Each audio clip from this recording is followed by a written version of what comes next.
Hi everyone, I am Aksa Zafar and welcome back to MLTube. Here I share practical tutorials on AI, machine learning and tools that make your tech journey easier. If you love learning step by step with real examples, make sure to subscribe and turn on the bell so you never miss a new video. In this video, we will create a hook that records every command Claude runs. It's a simple way to track what executed and when. We will use the pre-tool use event, which triggers right before a command runs.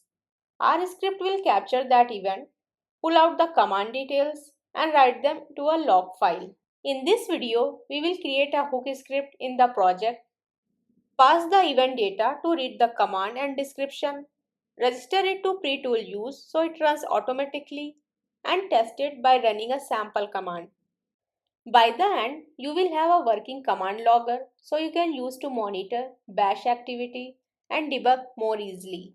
I will start by opening Claude and running the /hooks command. Here we can see the hook configuration menu along with guidelines, security warnings, and a list of available hook events to choose from. Let's quickly go over what each of these events does. Pre-tool hook runs before a tool executes. Post-tool use runs after a tool has finished execution. Notification triggers when Claude Code sends a new notification. User prompt submit activates whenever the user submits a prompt. Session start runs at the start of a new session. Stop fires right before Claude concludes its final response. Sub-agent stop runs before a sub-agent completes its response. Session end triggers just before the session ends. There is also an option to disable all hooks if you want to pause them for a while. For our example, I will select the post tool use hook event.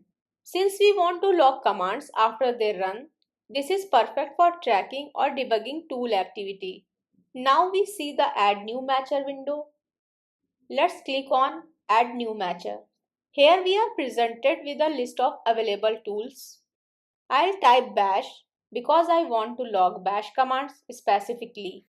Next, we need to add the command that will parse Claude's input from JSON format and log it for us.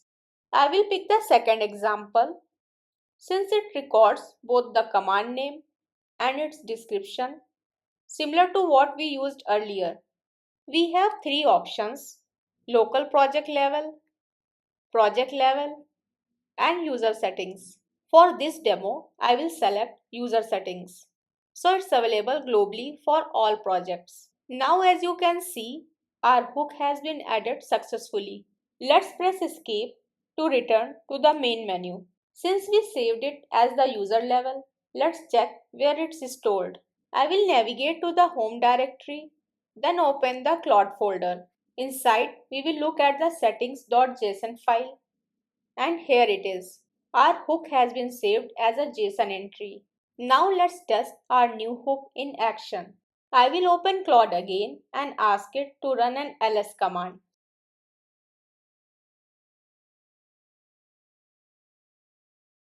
Claude lists the directories inside this folder as expected. Next, I will go back to the Claude directory and open the bash command log.txt file.